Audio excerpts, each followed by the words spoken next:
Chapter 3 की शुरुआत में तोमोया नागिसा से कह रहा था, मैं पहले जो बात कर रहा था सुनोहारा और मैंने दोनों ने गेम खेलने के लिए रजिस्ट्रेशन करवाया। क्या तुम जानती हो स्पोर्ट्स में भाग लेने के लिए रजिस्ट्रेशन कराना पड़ता है और सुनोहारा सोकर के लिए आया था और मैं बास्केटबॉल के लिए, लेकिन स्कूल में एडमिशन लेने से पहले मैंने तुरंत बाद यह काम छोड़ दिया था। इसके पीछे बस एक छोटी सी कहानी है। उसकी इस बात पर नागिसा पूछती है क्या अब तुमको बास्केटबॉल पसंद नहीं है, जिस पर तोमोया बताता है ऐसा नहीं है, लेकिन मैंने काफी समय से बॉल को छुआ तक नहीं है। उसकी ऐसी बातों को सुनकर नागिसा कहती है, तोमोया कुन क्या तुम कल स्कूल के बाद मेरे साथ बास्केटबॉल खेलना चाहोगे? मैं काफी ज्यादा एथलेटिक हूँ। मैं कल स्कूल के बाद ग्राउंड में तुम्हारा इंतजार करूंगी। चलो कल बास्केटबॉल खेलते हैं। इसके बाद यहाँ सीन शिफ्ट होकर सुनोहारा के घर की तरफ आ गया था और वहाँ पर सुनोहारा खराटे मारते हुए सो रहा था। दूसरी तरफ सोच में डूबा तोमोया नागिसा की बातों को याद करते हुए कहता है, क्या तुम कल स्कूल के बाद मेरे साथ बास्केटबॉल खेलना चाहोगे? उसी वक्त सुनोहारा जगने के साथ बताता है, तोमोया चलो आज से स्कूल छोड़ दे, आज तो सैटरडे है इसलिए वैसे भी हाफ डे ही होगा। जिस पर तोमोया एग्री था। फिर हम कुछ देर बाद का सीन देखते हैं जहाँ पर तोमोया उठकर देखता है कि बारिश शुरू हो चुकी है। तभी सुनोहारा उससे पूछता है, तुम बार बार खिड़की के बाहर क्यों देख रहे हो? उसकी इस बात पर तोमोया कुछ देर सोचकर बताता है, मैं तुम्हारा छाता ले रहा हूँ। अगले सीन में तोमोया बारिश में निकल पड़ा और वो चलते चलते स्कूल की तरफ आ जाता है। यहाँ तक कि ग्राउंड में नागिसा तोमोया का ही इंतजार कर रही थी। उसको यूं भीगता देखकर तोमोया परेशान होकर अपना कोट उतार कर उसको पहना देता है, लेकिन वो उसको समझाते हुए कहता है, तुम पागल हो, यहाँ काफी तेज बारिश हो रही है, तुमको घर चले जाना चाहिए था। जिस पर नागिसा उसको बताने लगी, लेकिन अगर तुम मेरे चले जाने के बाद आते तो हम एक दूसरे से दूर हो जाते। जो सुनकर तोमोया कहा, इसका कोई सबूत नहीं है कि मैं बारिश में आऊंगा या नहीं। पर वो मुस्कुराते हुए बोली, लेकिन तुम आए और हमेशा की तरह तुम मेरी मदद करते रहते हो, इसलिए मैं कम से कम तुम्हारे साथ फुटबॉल खेलना चाहती थी, एहसान वापस करने के लिए। उसकी ऐसी बातों को सुनकर तोमोया नागिसा को समझाते हुए कहता है, इस बारिश में हम क्या करेंगे? तभी नागिसा कही, फिर मुझे देखने दो कि तुम शॉट लेते हो या नहीं, मुझे देखना है। मैंने कभी किसी बास्केटबॉल प्लेयर का शॉट नजदीक से नहीं देखा। तुम इस तरह शॉट लेते हो और रिंग में बॉल डालते हो, है ना? मेरी तरह तुम अंडरहैंड शॉट नहीं मारोगे। ये बात को सुनकर तोमोया तैयार हो गया था। जो देखकर नागिसा उसको बॉल पास करती है, जिसे लेकर तोमोया अपने जलवे दिखाते हुए बॉल को रिंग में डालने ही वाला था, पर वो रुक जाता है और मायूस हो गया। फिर वो कहा, मेरा राइट हैंड नहीं उठता। जब मैं मिडिल स्कूल के सेकंड ईयर में था तब मेरे अपने डैड से झगड़ा हो गया और मेरे राइट हैंड में चोट लग गई, जिसकी वजह से मैं अपना हाथ अब ऊपर नहीं उठा सकता। उसकी ऐसी बातों को सुनकर नागिसा काफी ज्यादा हैरान होने के साथ बताती है, मुझे माफ कर दो, मैं तुम्हें परेशान कर रही हूँ। ये कहने के बाद नागिसा चक्कर खाकर बेहोश हो जाती है। जो देखकर तोमोया काफी परेशान हो गया और वो उसे पकड़ते हुए उसका नाम पुकारने लगता है। फिर हम उस जगह पर आते हैं जहाँ पर नागिसा का मिनी वर्जन कह रहा था, मैं इस दुनिया में उसे ढूंढने के लिए पैदा हुई हूँ, उन सभी चीजों को बलिदान करना जो मुझे एक नए वर्ल्ड में लाइफ हासिल होती है। उस लड़की ने कहीं से इकट्ठा किए गए कबाड़ से मेरा शरीर बनाया था। मेरी याददाश्त ठहरी हुई है। मैं काफी कोशिश करने पर भी उसको याद नहीं कर पाती। मैं अब तक कहाँ थी और कहाँ जाने की कोशिश कर रही थी। जिसके बाद वो उसको ताली मारते हुए अपनी तरफ बुलाने लगी। इतनी कोशिश करने के बाद वो रोबोट उसके करीब पहुँचने में कामयाब रहा। फिर वो लड़की बताती है, मैं उस लड़की से बात नहीं कर सकती, लेकिन यह एकमात्र उत्साह है जिसे मैं इस दुनिया में तलाशती हूँ। हालांकि क्योंकि मैं कबाड़ से बनी हूँ इसलिए मैं गर्माहट महसूस नहीं कर सकती। Episode 3 once again after crying. Episode 3 की शुरुआत में नागिसा के डैड किसी का स्वागत कर रहे थे, लेकिन वो एकदम से निराश होते हुए कहे, यह तुम हो? दूसरी तरफ तोमोया कहा, माफ करना पर मैं कस्टमर नहीं हूँ। तभी तोमोया के डैड बोले, तुम हमेशा मुझे कंफ्यूज करते रहते हो, अगली बार चारों पैरों पर तुम रेंग कर आना ताकि मुझे पता चल सके कि तुम कस्टमर नहीं हो। जिस बात का जवाब देते हुए तोमोया का कहना है, नागिसा कैसी है? तभी डैड कहे, आने के लिए शुक्रिया, लेकिन वह सो रही है, इसलिए उसे अकेला छोड़ दो। तुमको बता दूं कि वह नींद में तुम्हारा नाम नहीं पुकार रही थी या ऐसा कुछ भी नहीं कर रही थी। अपने आप पर इतना घमंड मत करो, ठीक है? उनकी इस बात पर तोमोया कहा, मैंने ऐसा वैसा कुछ भी नहीं पूछा। जो सुनने के बाद नागिसा के डैड बोलते हैं, अगर वह कुछ कहना चाहती तो यह कहानी है। डैड, मैं आपसे काफी प्यार करती हूँ। आप मेरी खूबसूरत माँ के साथ काफी अच्छे तरीके से मेल खाती हो, समझे? इसलिए मुझे बेवकूफ मत बनाओ। उनकी ऐसी बातों को सुनकर तोमोया भड़कते हुए कहा, मैंने अभी तक कुछ भी नहीं कहा है। उसी वक्त नागिसा की मॉम आते के साथ तोमोया को देखकर कहती है, क्या तुम नागिसा से मिलने आए हो? उनकी इस बात पर तोमोया बताता है, हाँ, मैंने सुना है कि वह बीमार पड़ गई है। जिसका जवाब देते हुए उसकी मॉम कहती है, नहीं, उसे केवल बुखार है। नागिसा शुरू से ही फिजिकल रूप से कमजोर है। पिछले साल ही वह काफी समय तक स्कूल से दूर रही थी, इसलिए डॉक्टर ने कहा है कि उसे ठीक होने के लिए आज बिस्तर पर ही रहने दिया जाए। उनकी इस बात पर डैड बताते हैं, उसे यहाँ लाने के लिए तुम्हारा शुक्रिया। अगर जरा सी भी देर हो जाती तो उसकी हालत और भी ज्यादा खराब हो सकती थी, इसलिए तुम्हारा बहुत बहुत धन्यवाद। साथ ही साथ वो उसे ब्रेड देते हुए कहे, यह स्नेश की ब्रेड है,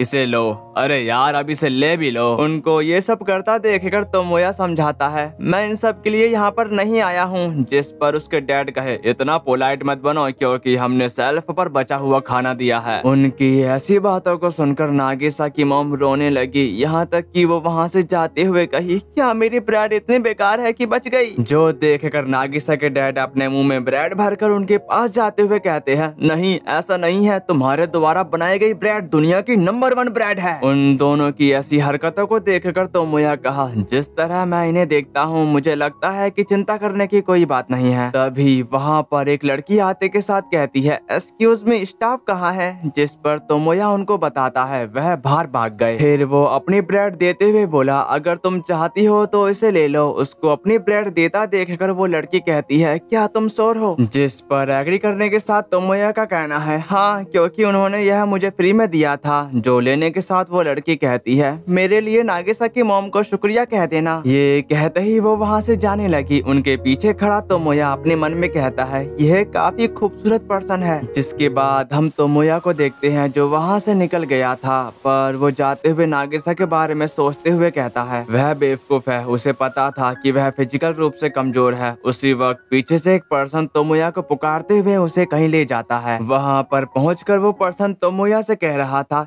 स्टैंड को देखो, यहाँ पर कंस्ट्रक्शन टूल गिरा है और मेरी कार की हालत इस तरह हो गई, क्या तुम मेरे विटनेस बनोगे? जिस पर टूल वाला बंदा बताता है, किसी अननोन पर्सन को इसमें घसीटना तुम्हारे लिए डिस्गस्टिंग काम है। उसकी ऐसी बातों को सुनकर वो पर्सन भड़कते हुए कहने लगा, बिना विटनेस के तुम यहाँ से भाग गए तो मेरा क्या होगा? जैसा कि मैंने तुमसे कहा, मैंने कोई भी औजार नहीं गिराया। अगर ऐसा होता तो मैं इसे इनकार नहीं करता। मैं तुम पर भरोसा कैसे कर सकता हूँ? अगर तुम मुझे रिपेयर फीस भरने के लिए कह रहे हो तो मैं पे करूँगा। तो तुम मानते हो कि तुमने ऐसा किया है? नहीं, मैं चाहता हूँ कि तुम एक दिन इस पर एक बार सोचो कि उस दिन इलेक्ट्रीशियन ने जो कहा वह सच था या झूठ। एक ऐसी जगह जहाँ तुम सबसे ज्यादा आराम फील करते हो, उस बंदे के बगल में जो तुमको सबसे प्यारा लगता है। ये क्या बोल रहा है? मुझे क्या पता। दूसरों की लाइफ, एक दूसरे को चोट पहुँचाने वाले कामों को दोहराना, एक दूसरे पर शक करना नेचुरल है, लेकिन किसी भी चीज पर भरोसा ना कर पाना वैसा ही है जैसे दूसरे लोगों के प्यार को फील ना कर पाना।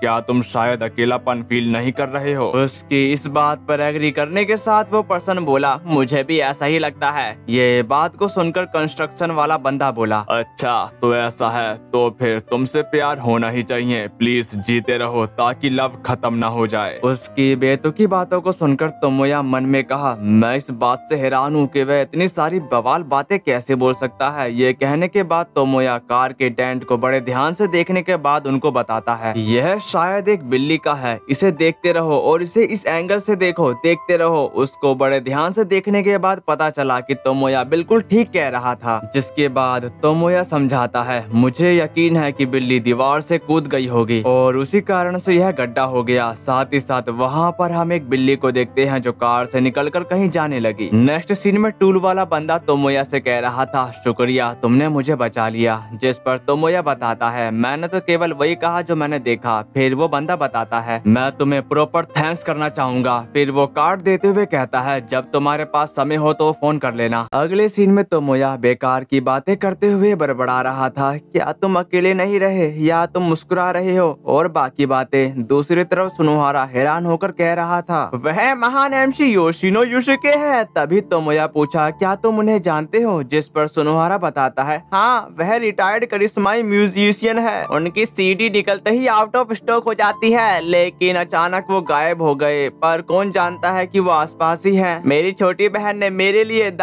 बेस्ट ऑफ बनाया है, मेरी बातों को सुनो। उसकी ऐसी बातों को सुनकर तोमोया कहा रुको तुम्हारी कोई छोटी बहन भी है। जिसके जवाब पर सुनोहारा कहता है हाँ मैंने तुम्हें कभी नहीं बताया। पर तोमोया सोच रहा था सुनोहारा की छोटी बहन, मैं शर्त लगाता हूँ वह ऐसी ही दिखती होगी। हमें उसकी बहन तो नहीं दिखी पर वो बिल्ली को जरूर डरा देता है। इसी के साथ सुनोहारा ने वो गाना बजा दिया जिस गाने को सुनकर वो उसका नाम पड़ता है योशिनो युसुके, लेकिन वो उसके गाने में खो गया। उसको यूं खोता देखकर सुनोहारा तोमोया को होश में लाते हुए बताता है तोमोया तोमोया तोमोया तुम मेरी बात सुन रहे हो। उसकी इस आवाज को सुनकर तोमोया होश में आते हुए कहा हाँ हाँ क्या तुम कुछ कह रहे हो। जिस पर सुनोहारा बताता है मैं साकागामी की बात कर रहा था। मैं सोच रहा था शायद वह रियल में लड़का है, क्योंकि लड़कियां लड़कों से ज्यादा स्ट्रॉन्ग नहीं हो सकती। वह दूसरों को चमका रही है, साथ ही साथ दुनिया को धोखा दे रही है। उसकी इस बात पर तोमोया बताता है क्या तुम सीरियस हो। उसकी ऐसी बातों को सुनकर सुनोहारा चिढ़ते हुए बोला मैं तुम्हें कल साबित कर दूंगा कि वह एक लड़का है। ये बकवास को सुनकर तोमोया एक बिल्ली को पकड़ने के साथ कहता है इस समय सुनोहारा को अभी भी यह एहसास नहीं हुआ कि वह परवर्टेड पर्सन के रास्ते पर चल चुका है। उसके पीछे से सुनोहारा बताता है मैं तुम्हारी बात पूरी तरीके से और अच्छी तरीके से सुन सकता हूँ, तुम जानते हो। इसके बाद यहाँ सीन शिफ्ट होकर स्कूल की तरफ आ गया था, जहाँ पर सुनोहारा और साकागामी दोबारा से आमने सामने खड़े थे। तभी सुनोहारा साकागामी से मुद्दे की बात करने के साथ कहता है मैं आज लड़ाई के लिए नहीं आया हूँ, मैं बस थोड़ी सी बातचीत करना चाहता था। तभी पीछे से तोमोया समझाता है सुनोहारा यह कहना चाहता है वो तुमको खुद ही बता देगा। जिस पर सुनोहारा बताता है मैं आज सुबह देर तक सो गया था इसलिए मुझे काफी आश्चर्य हुआ। जबकि साकागामी कहती है तुम्हारा कैरेक्टर एकदम से बदल गया। वो बात को सुनकर सुनोहारा का कहना है वो जब मैं दाढ़ी बनाने की कोशिश की तो मैंने देखा कि रेजर टूट गया था, इसलिए मुझे काफी दर्द हुआ।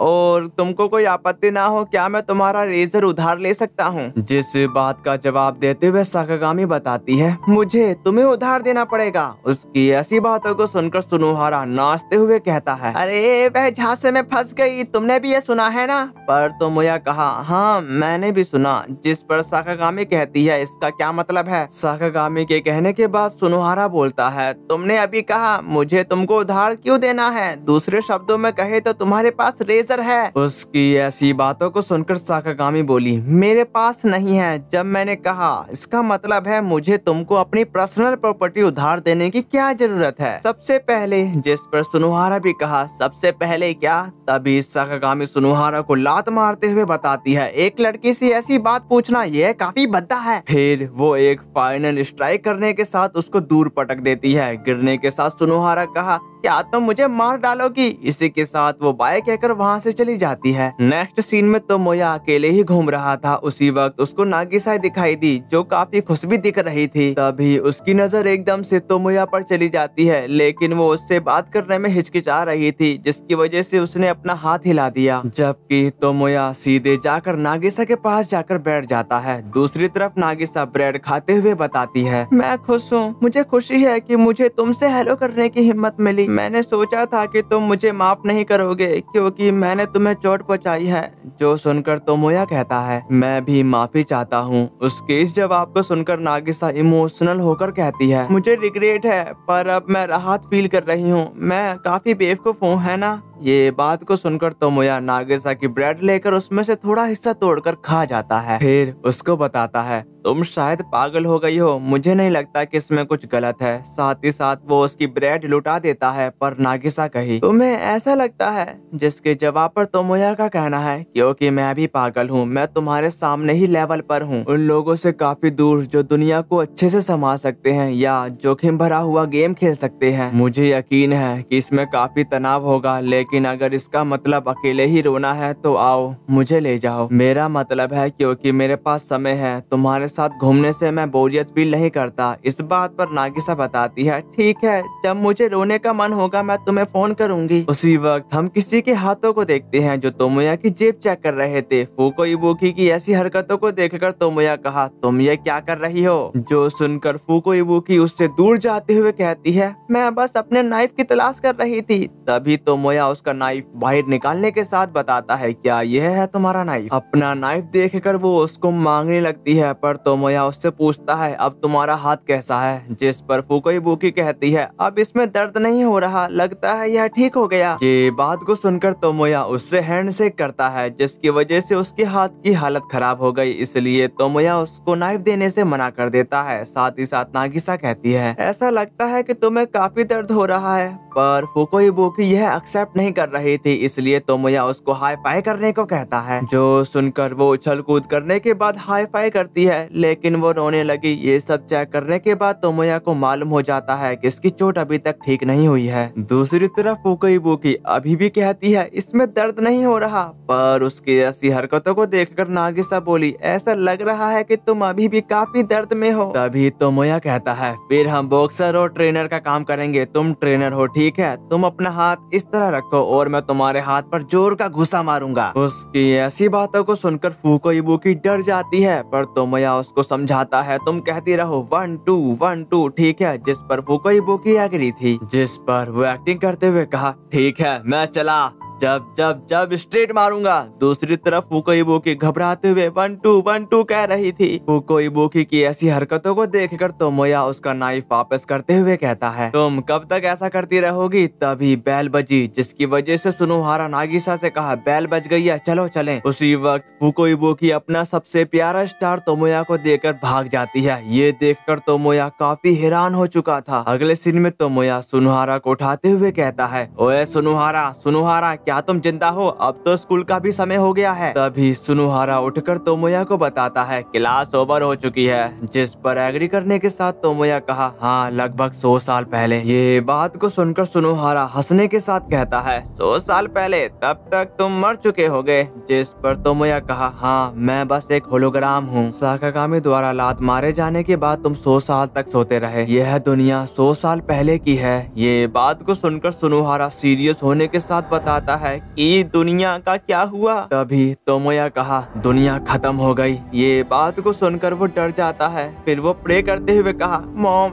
डैड मुझे रिग्रेट है कि मैं आखिर तक पागल बना रहा, मैं साकागामी को गलत साबित करके रहूंगा। उसकी ऐसी बातों को सुनकर तोमोया कहता है मुझे विश्वास नहीं हो रहा कि तुम इतने लंबे समय तक यह जारी रख सकते हो। जिस बात का जवाब देते हुए सुनोहारा कहा तुम मुझसे झूठ बोल रहे थे। तभी तोमोया बोला तुमने इतनी जल्दी इस पर विश्वास कर लिया। ये बात को सुनकर सुनोहारा कहता है अरे मैं यही करूंगा क्योंकि मैं आधी नींद में था। अरे तुम कहाँ देख रहे हो? मेरी तरफ देखो। पर तोमोया कहीं और ही देख रहा था जहाँ पर एक अजीब सा क्रिएचर था। तभी तोमोया बाहर आकर उसे ढूंढने लगता है। पीछे की तरफ सुनोहारा कहा अरे क्या तुम किसी की तलाश कर रहे हो? इसी के साथ वो बीस्ट अपने आप ही तोमोया के पास आ जाता है, जिसे देखकर सुनोहारा बोला ये कितना कवाई है। तभी तोमोया सुनोहारा को बताता है इसमें एक चार्म है जो तुमको कैट या डॉग में नहीं मिलेगा। जो सुनकर सुनोहारा ईवल की तरह हंसते हुए उसे पकड़ने ही वाला था। तभी वो तोमोया के पीछे छुप जाता है। उसको भागता देखकर सुनोहारा का कहना है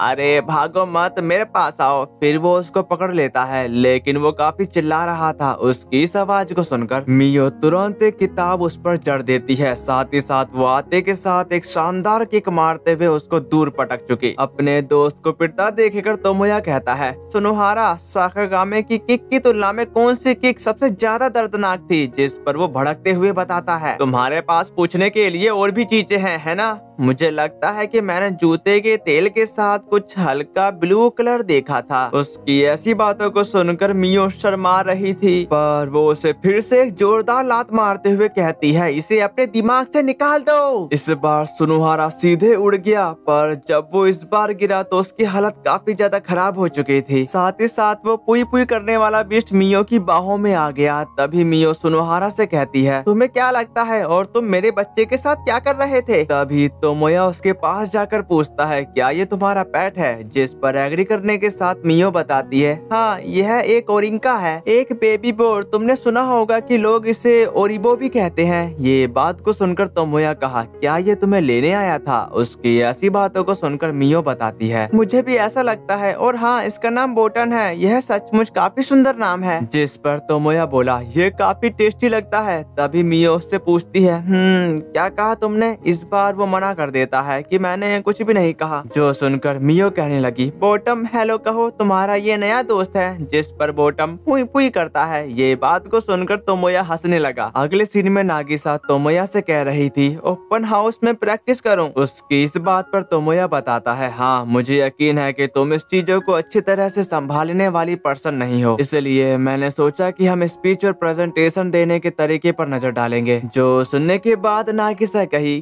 क्या हमें आज कोई मिलेगा। तभी पीछे से एक लड़की आते के साथ कहती है क्या आज मैं तुम्हारे लिए कुछ कर सकती हूँ, या तुम चाहोगे कि मैं तुम्हें सर्व करूँ। ये बात को सुनकर तोमोया कहा फिर मैं गर्म कॉफी लूंगा। जिस पर वो लड़की बताती है मैं इसे तुरंत तैयार कर दूंगी, प्लीज बैठो और थोड़ा इंतजार करो। इसी के साथ उसने थोड़ी देर में ही कॉफी तैयार कर उनको सर्व कर दी, और वो पीकर तोमोया काफी हैरान हो गया क्योंकि वो काफी ज्यादा टेस्टी बनी थी। तभी वो कहती है मुझे ये देखकर बेहद खुशी हुई, मेरा नाम मियाजावा युकीने है। फिर वो उनके आसपास पड़ी किताबों को देखकर कहती है क्या स्पीच से लोगों का दिल कैसे जीते, और तुम ओकाजाकी तोमोया सान और तुम फुरुकावा नागिसा हो है ना, और तुम यहाँ पर पहली बार आए हो। जिस पर नागिसा एग्री थी। तभी तोमोया उससे पूछता है क्या तुम यहाँ की इंचार्ज हो। जिस पर मियाजावा युकीने बताती है मैं अपने बारे में ऐसा ही सोचती हूँ, लेकिन मुझे यह जगह पसंद है। उसकी ऐसी बातों को सुनकर नागिसा कहती है यह जगह पहले लाइब्रेरी हुआ करती थी। और इसी के साथ हमारा चैप्टर 3 खत्म हुआ। और इस चैप्टर में आपको कौन सा सीन सबसे ज्यादा पसंद आया है कमेंट में जरूर बता देना, और हाँ कमेंट के साथ साथ लाइक करना मत भूल जाना। तो फिर मिलते हैं, सायोनारा।